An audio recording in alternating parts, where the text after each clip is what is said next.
What's up, everyone, and welcome to episode number 6 of The Roar inside Csusm Athletics. I'm Tyler Morrison, Assistant Sports Information Director for Cal State San Marcos. Thank you once again for joining us. If there's any questions you'd like to submit, drop us a line at sportsinfo@csusm.edu. We would love to hear from you.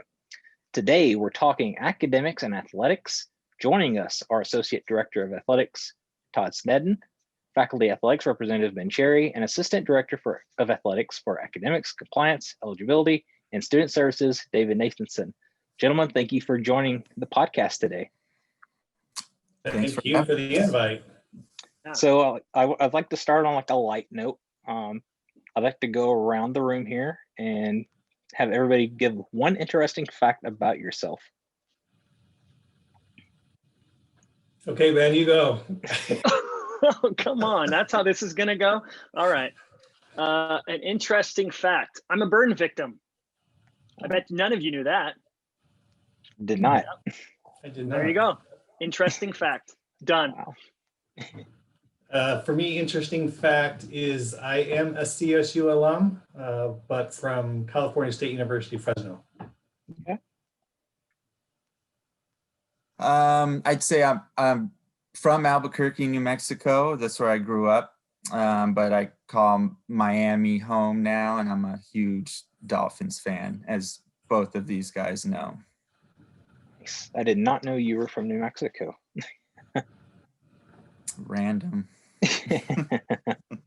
So, I'd like for us to give some background info about yourself and how did you arrive at CSUSM? What got you into academics and teaching, that kind of stuff?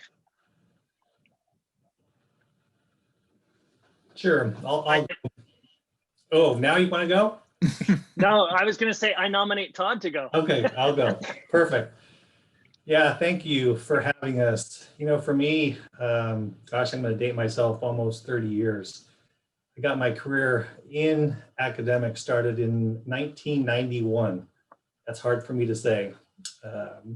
As a graduate student at the University of New Mexico, so I can relate to kind of David in Albuquerque. By the way, they have amazing green chili stew.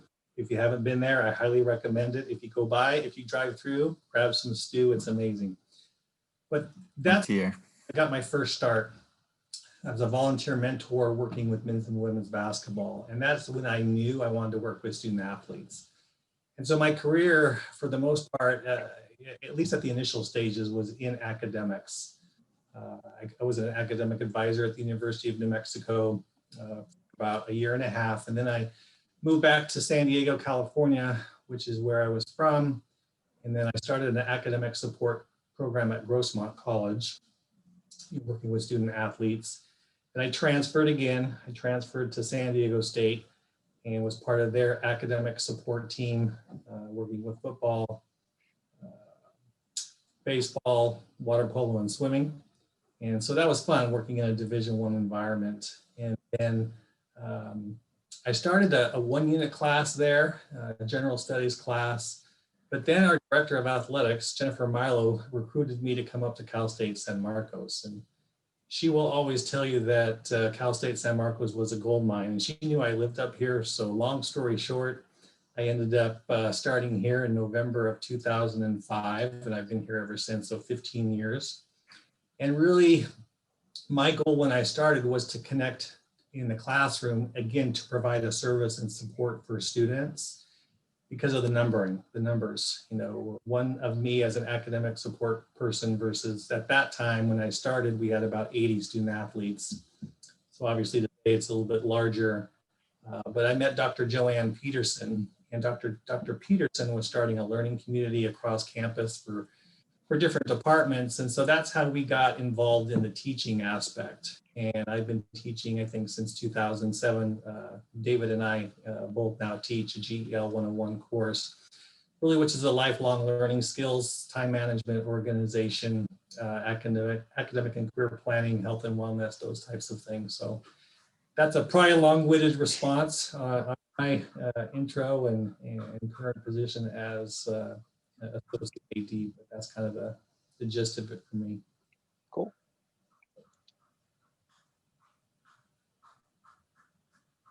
What about you, Ben?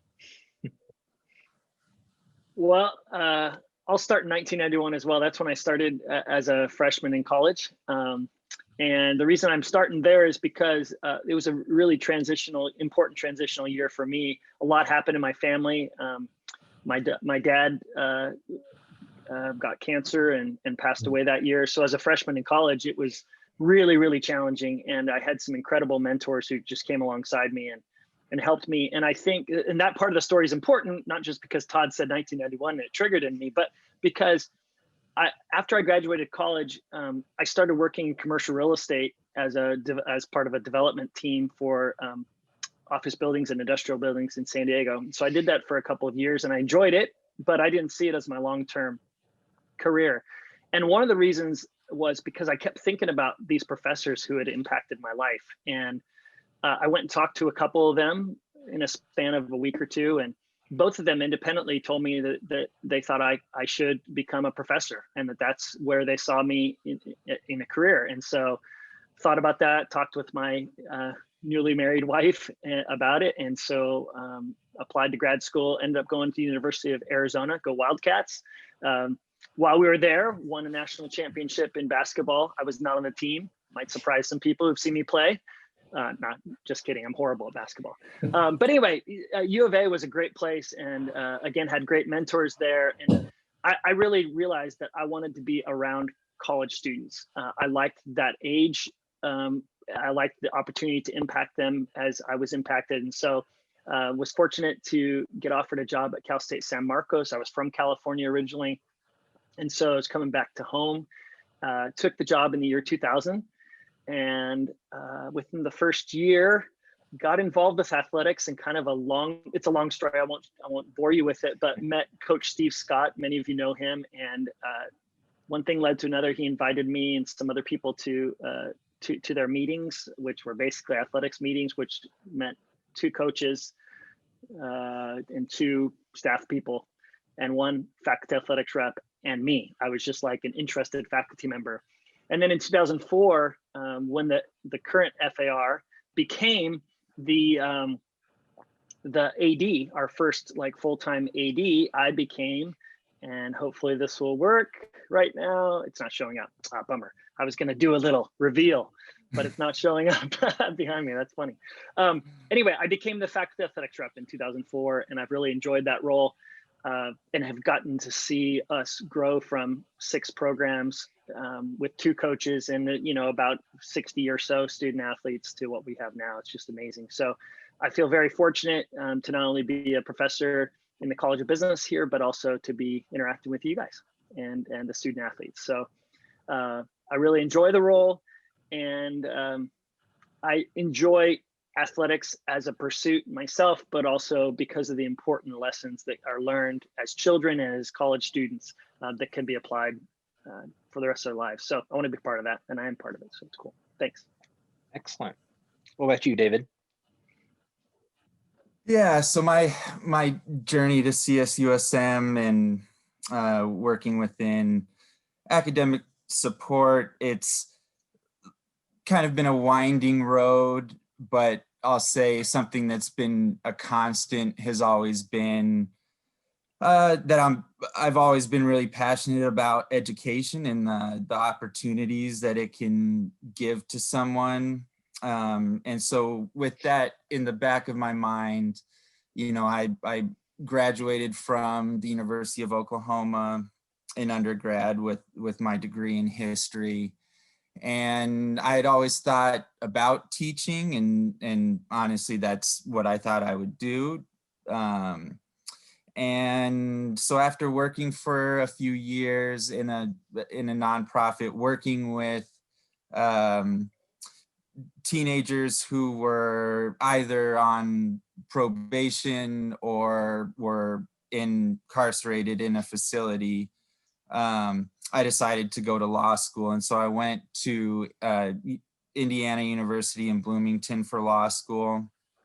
And pretty quickly, really probably after my first semester, I realized I absolutely do not want to practice law at all. But both of my parents who are lawyers, but neither practice. I knew that going through and finishing, it can still present different interesting opportunities. So I stayed the course, finished in 2012, and moved out to California, and just thinking about, all right, I know I don't want to practice law. Like that sounds terrible. You know, what are my interests? And so, like I said, education and being in an academic setting has been something that's really attractive to me, and I'm really passionate about that. And then on the other hand, the athletic world, yeah, I'm obviously a huge fan of sports. And so I thought, you know, how can I marry these two passions of mine, and while also utilizing my legal training? And so I contacted the compliance director at Cal State San Bernardino, just cold called him, asked if I could come intern for him. And I did that for a year and a half. But while I was doing that, they also had me oversee some of the academic support. And so that was really where I really first got my hands-on experience with the academic side of things and beyond compliance. And then I got to Cal State San Marcos initially to really just kind of help oversee and assist with the NCAA Division II transition process. And then through that, came into this position and working with students, helping students take advantage of the opportunities that they have here at CSUSM is what I love most about the position. And it's a great place to be. I love it. Nice. So, now that you have described how you got here and everything, tell people what you do on a day-to-day basis. You know, a lot of people don't know what a faculty athletics representative does. I don't know entirely what you do, Todd. I know you do a lot of things, but you know, I don't know like the specifics of your job. So maybe give like our audience some, you know, a little background on what you do day to day. Sure. So yeah, my role is a little bit diversified. You know, obviously I oversee academics and student services, but I work very closely with both Ben and David. More specifically with David when it comes to our student athletes. You know, David oversees really the class scheduling, the eligibility, you know, and we both combine and focus in on the support that we can provide our student athletes. So that's a big part of our job. My job is really that academic piece, the student development, and obviously the goal of graduation. So from the time students matriculate to the time of graduation, you know, we're supporting their development, you know, at CSUSM. A few other things I do would be, I coordinate all the hiring for the department for both coaches and staff, oversee the policies and procedures. We have, David, I think we have, maybe it's under 100 pages now, but it might be over 100 pages with our policies and procedures manual. That's been you know, it's been a year by year process to really develop our policies and procedures, but it really is a very helpful tool for our department to utilize. I oversee sports medicine, and I also oversee two sports teams, working with BJ Foster as our head coach for men's basketball and our head coach for softball, Steph Ewing. Those are just a couple of things. I do a lot of reports, a lot of behind the scenes. You know, I assist Jennifer Milo, our director. We have recognition for our student athletes. You know, obviously we'll probably get to that, talking about their academic accolades. We have a scholar luncheon that we usually put together, but we'll go virtual, I would imagine, here in spring. But again, the recognition and the focus on the academic side is really a big focus of my job.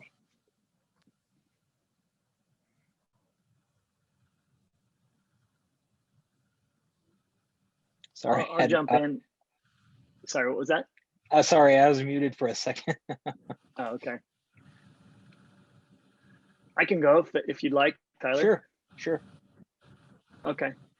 So my main role on campus is as a professor in the College of Business, but the faculty athletics representative role, or the FAR role or FAR role, is one where I have three main responsibilities as kind of given to me, not only by our president, but also what's expected of me from the NCAA. And the three main things are to ensure the academic integrity of our athletics program. So there's a person like me, and sometimes two people like me on every college campus that has an NCAA program, athletics program, whether it's Division 1, 2, or 3. So academic integrity, ensuring that every student athlete who is competing, practicing, interacting with other student athletes is eligible to do that.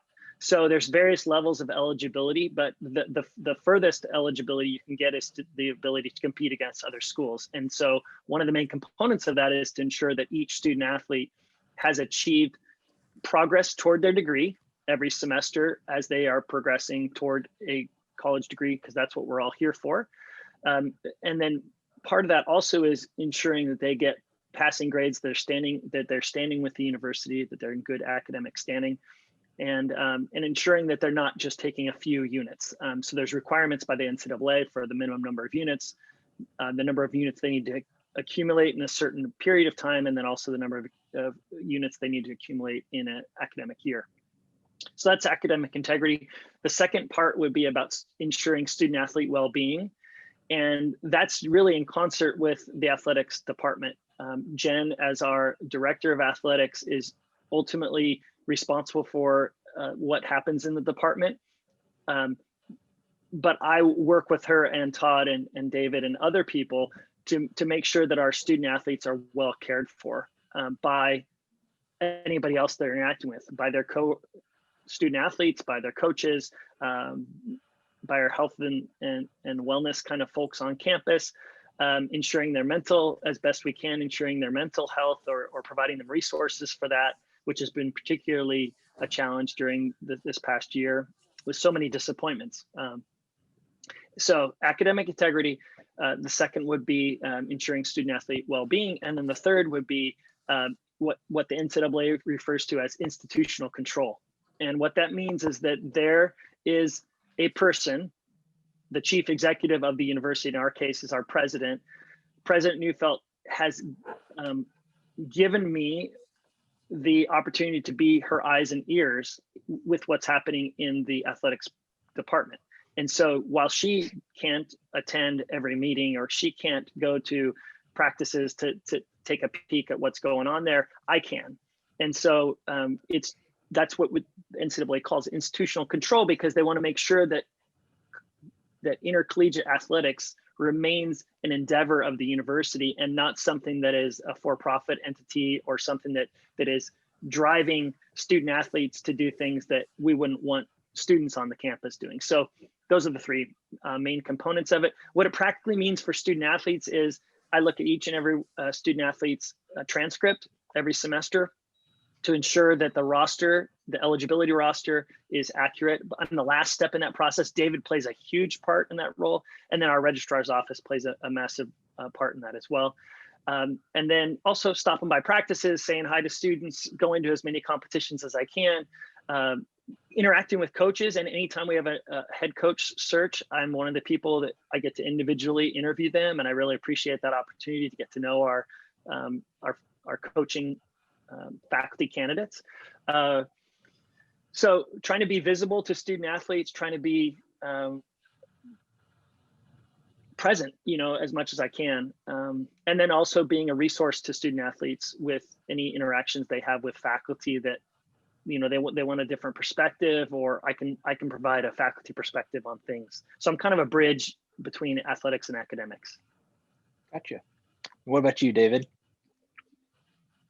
Yeah, as both Todd and Ben mentioned, generally kind of from afar, what I help oversee is the admissions process for our incoming student athletes. Also have a hand in overseeing the academic support services within within the department, as well as connecting our students with resources on campus. And there are lots and lots of great resources for our students.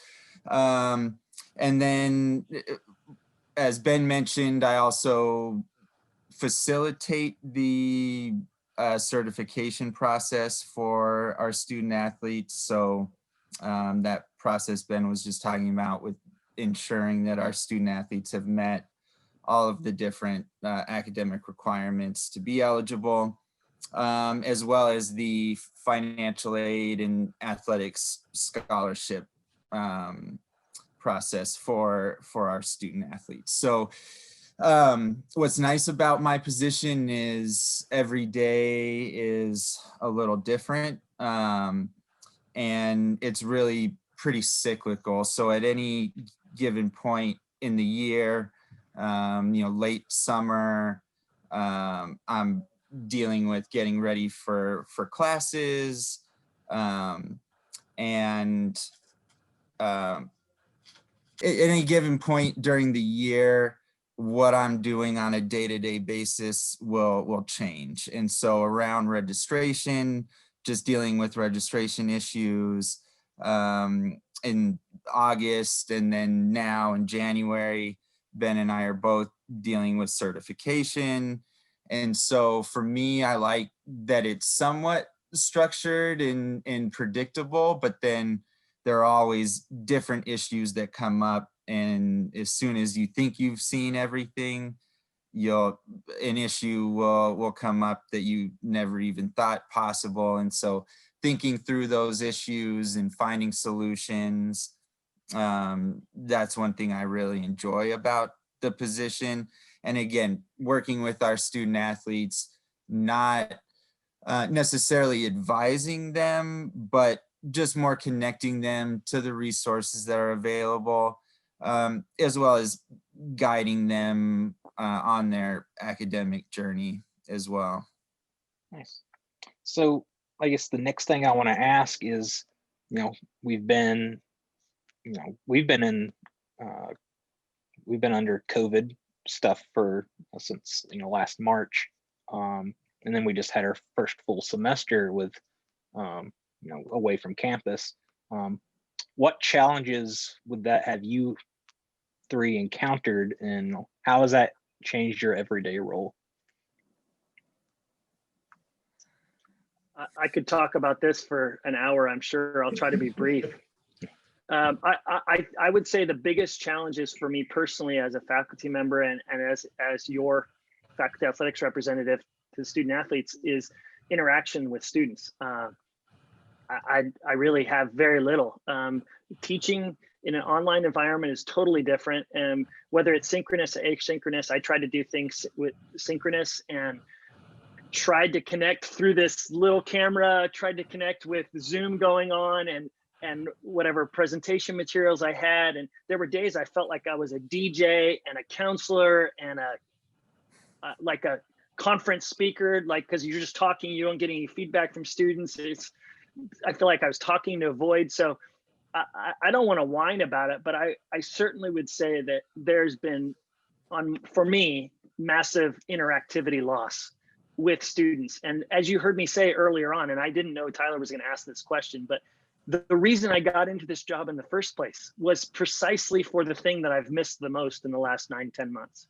And I can't wait to be able to, high five a student athlete or to say hello to a colleague like Todd or David or you, Tyler, in person. But we can't do that right now. And I definitely understand it. And I support why we're not doing that. But the lack of interactivity and how small my commute is these days, it's downstairs or upstairs. That's about it. But I'm grateful for the time I have with my family and that I like my family. So that's all good. But I would just say that the lack of interactivity and connection with student athletes in this context, for sure. It's been challenging, very, very challenging. For sure. Yeah, I agree. I think working from home has been a new concept. I actually really enjoy going into the office. I don't view work as work. I mean, it's it had been part of my routine. So for me personally, I think the adjustment was working in this environment and, you know, going up and down the stairs, and that's really about it for my exercise. But I think collectively, I think the challenge has been to continually pivot with what everyone has gone through. You know, obviously the campus and our faculty have done an amazing job at transitioning from a face-to-face environment to a synchronous, you know, asynchronous environment. And I think the challenge with that came the opportunity for all of us to work through it and navigate together. I think some important principles were communication, you know, making sure that our students were adept at how to navigate a virtual environment. You know, our director of athletics created what's called the CRS team, stands for care, resource, and support. And really it was an effort on behalf of the entire department, our head coaches and administration and staff, to really wrap our arms around our student athletes. And really the thread was asking, what can we do to help you through this transition? You know, and really identifying individual needs, you know, whether it was, you know, learning different platforms and how to navigate those platforms, dealing with COVID, dealing with other personal circumstances, things that are going on in our society, you know, all these distractions, and really just trying to be a resource and a support for students, either personally as a department, and then or outsourcing. You know, again, I think our campus has done a tremendous job of trying to provide support for students, especially our first-time students coming to Cal State San Marcos in the fall of 2020. That, you know, again, with the initial challenges that we were all facing, that collectively, you know, we were able to navigate through those challenges. So those are some of the things that I've identified from a challenging perspective. Yeah, I think Todd and Ben covered pretty much all of it, but just not being able to have students come in, meet with them face to face, that it's been a huge loss, I think, for all of us on here, and has made things more complicated. And same with coaches, not being able to walk down the hall and meet with one of our coaches to discuss an incoming student athlete or a current student athlete's current situation. That's been a huge adjustment. And then, as Todd mentioned, with the support services that are available on campus, those have obviously been adapted and moved on to the online.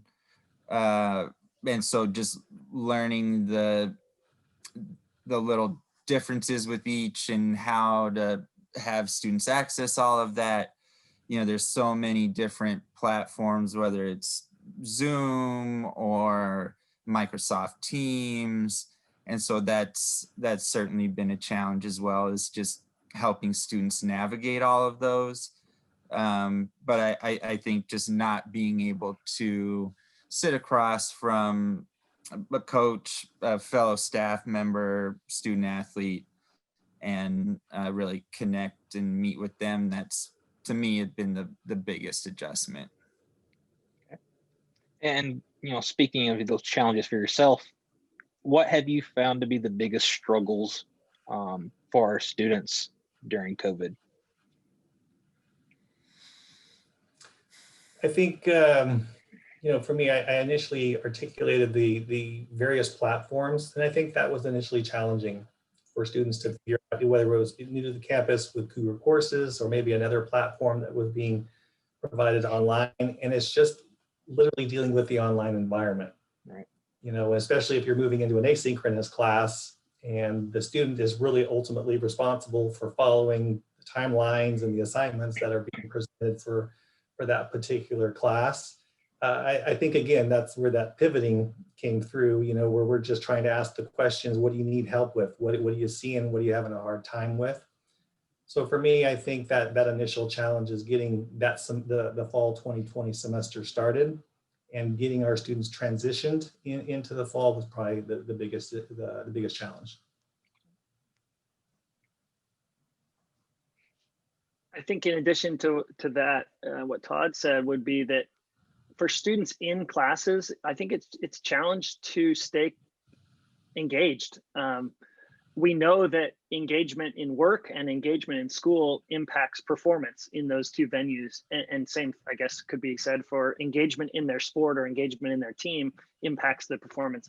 So I would just say trying to help student athletes engage in the work that they're doing, to understand the value of it, even though it's different than they were expecting. It's more challenging than they were expecting. It's different not hearing the professor or interacting with the professor and other classmates. I'd say group projects in the College of Business, group projects are very challenging, and we have a lot of them. It's very challenging when you can't meet the person face to face to do the project, or you can't even coordinate things because of how challenging their time commitments are. When I've spoken with some student athletes in the fall, a few of them surprised me by this comment. They said they really miss being busy.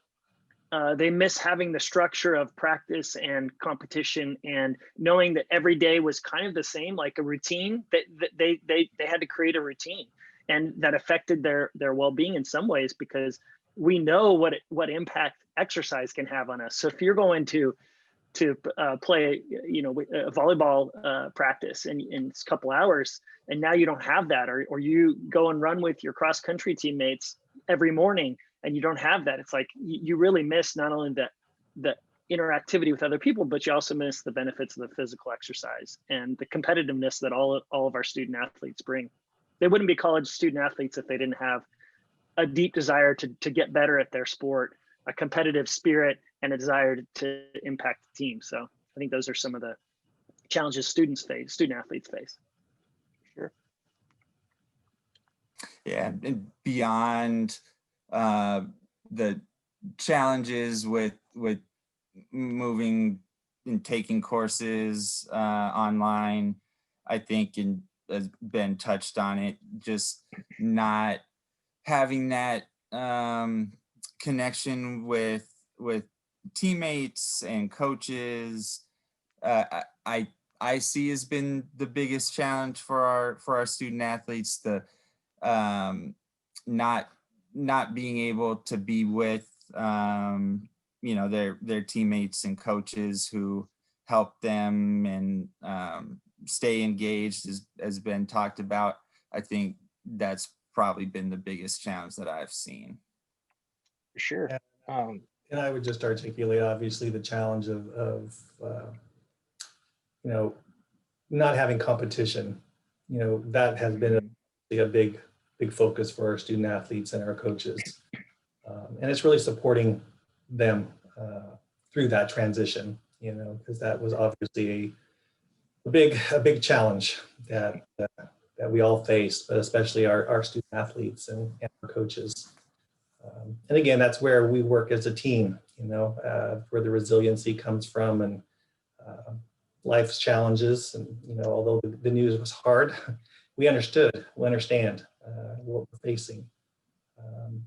But I think like we've mentioned, our student athletes are resilient. They're determined. If you haven't, I know that I'm not sure if information has gone out on their academic success yet, Tyler, from fall, but we got to put in some plugs on the phenomenal work they did in the classroom from fall 2020. That was going to be the next thing I talk about, actually. It was a good transition then. Now that we've talked about the struggles of our students, let's talk about the success of our students.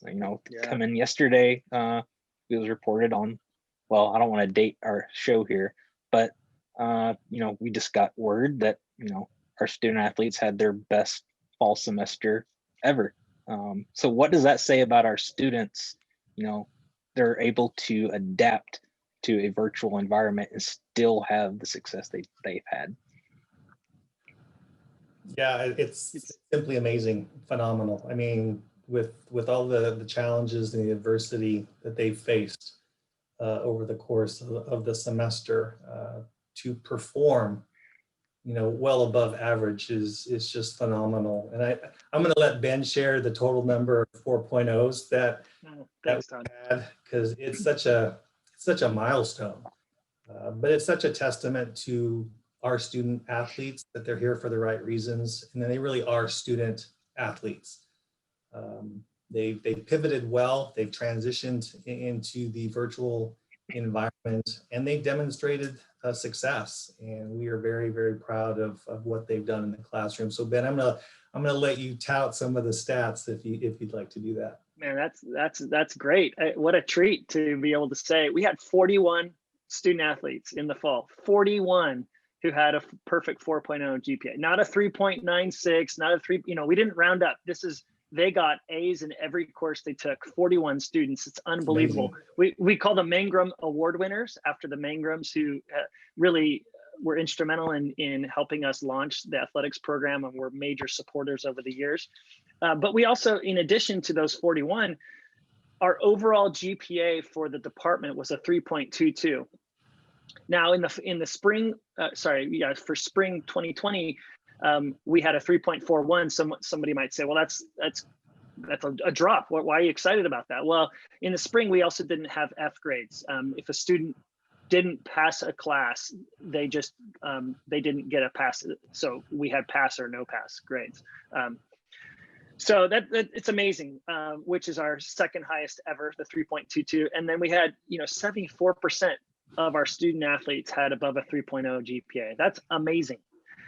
But yet we shouldn't be surprised because these are the same student athletes. This is the same athletics program that for the past 4 years, we've been at the top or near the top of the one of the top 2 in entire conference, in the CCAA conference, in naming the number of students to all academic teams and those types of awards. So I'm incredibly proud of it. I take no responsibility for it, but really David, Todd, the coaches in the kind of people that they recruit, the kind of messages that they're sharing with our student athletes about what's important, and that the end goal is graduation. Yes, we'd like to win championships along the way, but that's not why we're here. We're here to help educate students, the future leaders of our cities, communities, country. And so, yeah, this is just a wonderful thing to celebrate. And when I got the news yesterday, was that yesterday? That was yesterday. Yeah, that was amazing. So that's really cool. And there's some individual team that I have the data in front of me, but I probably shouldn't say that, but I'm just blown away at, I'll just say this, the men's basketball team blows me away by the positive GPA, incredible GPA that I think most conferences around the country would be thrilled to have a men's basketball program with the GPA that our student athletes delivered this fall. So just congrats to the coaches who are working so hard in their recruiting efforts. Congrats to the athletics program who's caring about the first part of the student athlete name, not just the last part. Sure. So.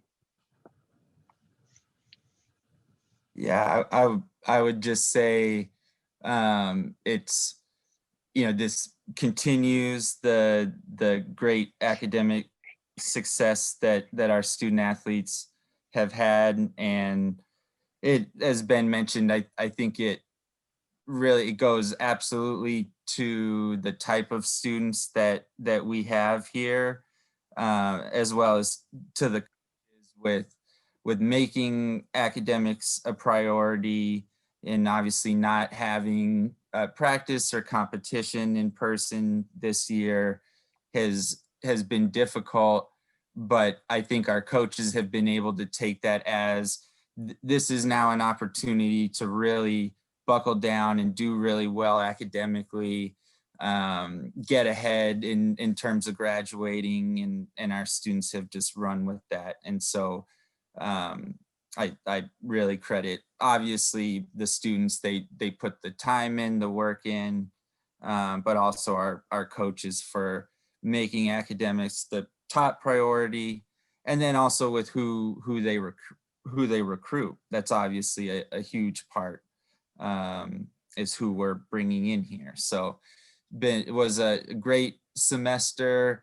I was surprised. I know obviously we have great students here, but the fall was challenging for sure. But they came through and did better than I ever could have imagined.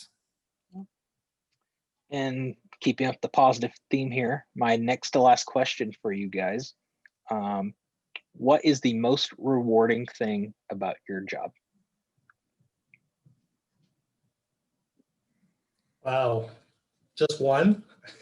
Just I don't know. I think if it's just one, the most rewarding is we work for a great institution. We have great administration, coaches, staff, and student athletes. I mean, it's a team, you know, and it's just, I don't look at it as a job. For me, it's not a job. It's just my life, and I'm very fortunate to be able to experience that.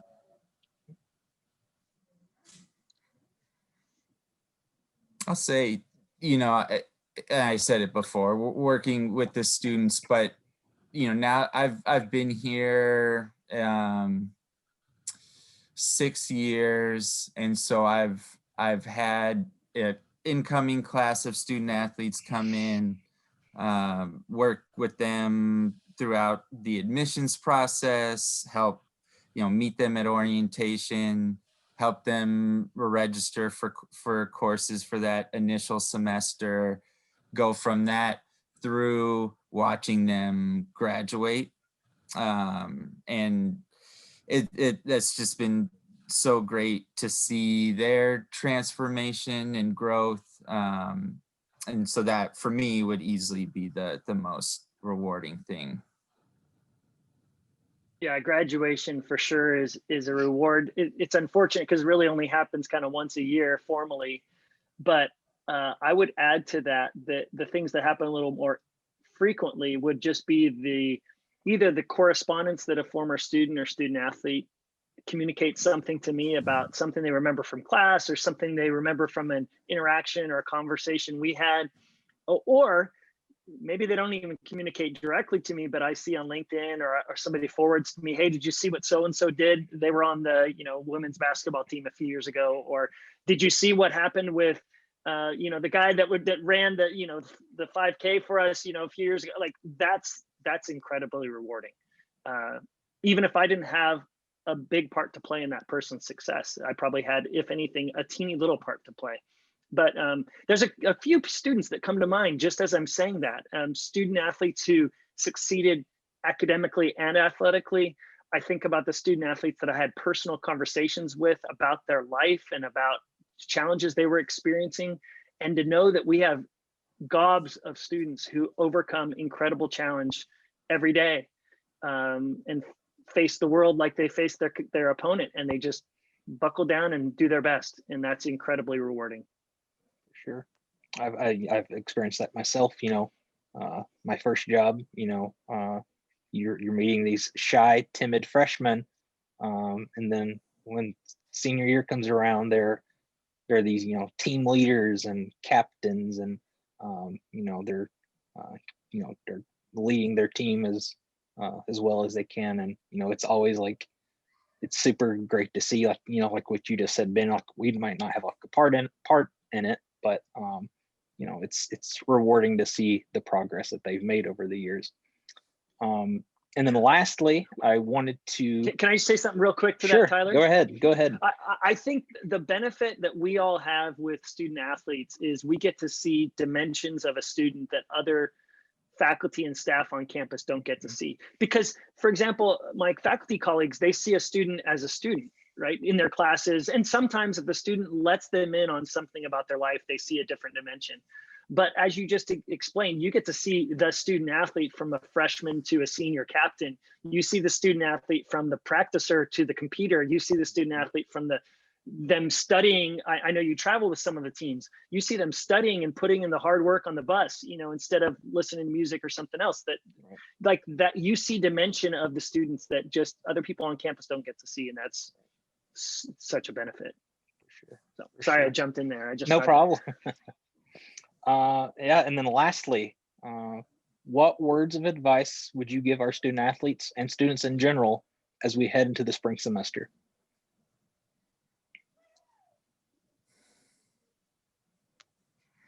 Well, I think words of advice would be, hope you had a safe holiday. Hope you're getting some rest. There's a lot going on in our world. Cal State San Marcos is here for you. If you, as we transition into spring 2021, if there's anything any of us can do, I think my advice would be, please ask. We're here for you. We want you to succeed. And again, all you need to do is ask. And if we can't answer that question for you, we're certainly going to put you in the right direction on where you can get your questions answered. Yeah, I would just say, as we get set to start a new semester, with whatever challenges you face, don't hesitate to reach out and ask for help. As soon as you come across something that you need help with and that's challenging, whether that's our student athletes or general students, our campus does a really great job of providing the resources, but we can only help those who let us know they need help. And so reaching out and asking for help, I think is huge, because there's so many different people who are more than willing and able to help. You just have to ask. And then, I always like to tell our students to think of the semester, it's not, and to use a sports metaphor, it's not a sprint and it's a marathon, right? And so to finish strong and pace yourself, I think can be really beneficial. I don't know if you can see that. It says breathe often. And I have that on my monitor. Maybe I've already shown that to you guys. I don't know, but I have it on my monitor to remind me, because you said it, there's so much going on. I think Todd said it, there's so much going on outside of Cal State San Marcos right now. I mean, obviously there's incredible sense of unease around us, not just with the pandemic of COVID, but with other pandemics, racism. We've got issues in our government. We've got transitions of power. My watch tells me to breathe like a few times a day, and that's bad. That means I'm not breathing well on my own. And COVID affects our ability to breathe. When people have their knees on our necks, that affects our ability to breathe. And so that, just as a word for me, has been really important. Just take a deep breath, especially when you're feeling the unease of the world kind of coming in on you. And then next to that would be, take the next best step forward in your life. You might feel like you can't do anything. You can still take a next step forward. And that might mean just going for a walk, or it might mean doing a little bit more in your class than you've ever done before, or it might be reaching out to a teammate or to your coach and encouraging them. That's a best step forward. It doesn't mean you have to run the whole race right now. Just take the next best step forward. I think we lost David there, but yeah, it was a great conversation about academics and athletics. And hopefully our audience learned a thing or two. I think the biggest misconception about college sports is they just compete and that's it. They don't think about the academics part of it, and it's always good to like put a light on. So yeah, so that's thank you all for joining us, or thank you the two of you now. But yeah, Todd, Ben, David, thank you for sitting down and chatting with us. And if our audience would like to listen to the audio version of this, listen to us on Spotify, iTunes, whatever podcast provider that you use. And if you're listening to this, you can follow us on YouTube. We put that video version up so people can watch it as well. All right, well, thank you all again. Thanks for tuning in, and we'll catch you next time on The Roar.